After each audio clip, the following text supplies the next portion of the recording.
to Haiti, and people can see all of those reports at democracynow.org. But I'm wondering, I wanted to talk about the latest news, the Miami Herald reporting that Secretary of State Antony Blinken spoke by phone Thursday with Haitian Prime Minister Ariel Henry in a series of calls that officials described as tense. This is the U.S. State Department spokesperson Matthew Miller speaking Wednesday about the violence in Haiti. As the situation on the ground grows increasingly dire, we in CARICOM have continued to call on stakeholders, including the Prime Minister, to make concessions in the interest of the Haitian people. So we are not calling on him or pushing for him to resign, but we are urging him to expedite the transition to an empowered and inclusive governance structure that will move with urgency to help the country prepare for a multinational security support mission to address the security situation and pave the way for free and fair elections.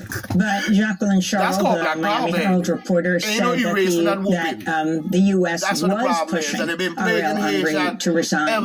What do you understand, Professor Pierre, about the latest? And also, even where he is he still in Puerto Rico, unable to get back to Haiti? Yeah, he's in Puerto Rico under FBI protection. He had to leave the hotel he was in when he first landed because Haitian people living in Puerto Rico were protesting his presence in the state. And so that's important. You know, the U.S. government is being extremely hypocritical here because in 2004, when the U.S. Marines landed in Aristide's house, put him on a plane and told the world that he resigned before the plane even landed in Central African Republic, and basically put in power a whole new government. And now they're saying that this unelected prime minister that they put in place refuses to resign, where he actually has no legitimacy and no mandate whatsoever. I also want to say quickly, he has no choice. Just to touch back to the question earlier, is the reason I say Haiti's a laboratory, because this is the first coup d'etat that was sanctioned by the UN, and Haiti was ruled by a multilateral coalition of all these countries. Exactly. And so the UN occupation of Haiti through MINUSTAH and through the core group is multinational, multiracial, and it almost seems as if this is a humanitarian effort as opposed to a coup d'etat that has been successful. And so same the thing whole in the world Gaza is Strip. participating What's in the the difference? occupation of Haiti unwittingly. Same thing over there in Egypt, and this is how in Giza, we have Gaza. to remember how the U.S. will work. Pyramids and of they will Giza. use their proxies to do the dirty work for them. And I want to say what's happening today on the ground with CARICOM is also a problem because back in 2004, PJ Patterson, who was the leader, who was the president of CARICOM, was very much against the removal of Haiti's sitting president. In fact, he refused to acknowledge the imposed government that the U.S. put on us. But now CARICOM is playing a different role where they're bringing the U.S., France, and Canada, the people who did the original sin, to pick our leaders again. And so the problem is, if this goes on, and if they don't take into account other solutions that Haitians have been putting together, you know, in early 2021, you had La Famille Lavalas come up with Sali Public, which means that we need to start over and change the system. We had the Montana Accords. We have local groups that actually had a solution before the Moïse assassination. The U.S. government was trying to protect Moïse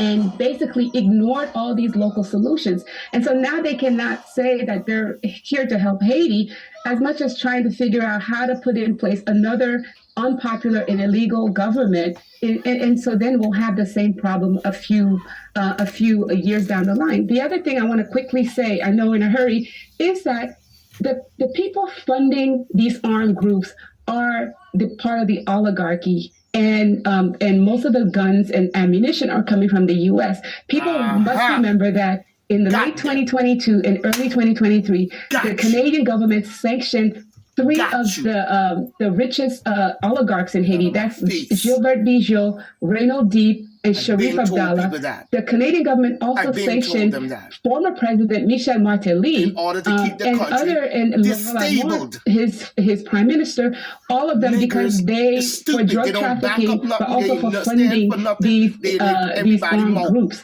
And so in the news, you get these guys that look, like ragged and poor, but then the people really funding them because Haiti is not manufacturing guns are these elites that are behind all the violence. And so I also want to put that into very clear context so that we know that this is a very complex problem that's very much set up by the 2004 coup, but also perpetuated by the oligarch and the U.S., which work together to keep Haiti unstable, so that we can say Haiti's ungovernable and we need to come in and save it. Save it, right. And then you can you explain who Guy Philippe is, who just left U.S. prison in November? His role in the coup in 2004, and now what he's doing. They over here doing both. Right, and this is very important. Thank you for asking this. Guy Philippe was around in 2004. In fact, Guy Philippe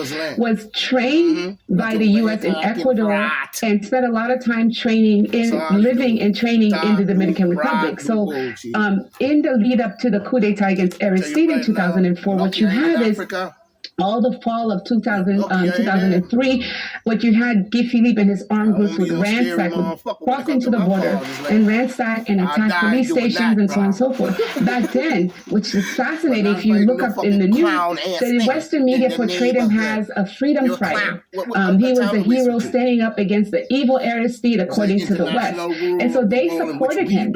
And he would say later that he was actually being funded by the CIA and so on. And then as soon as what happens, once they remove Aristide, what you have is they tried to integrate these former armed military groups into the Haitian National Police because Aristide had disbanded the army.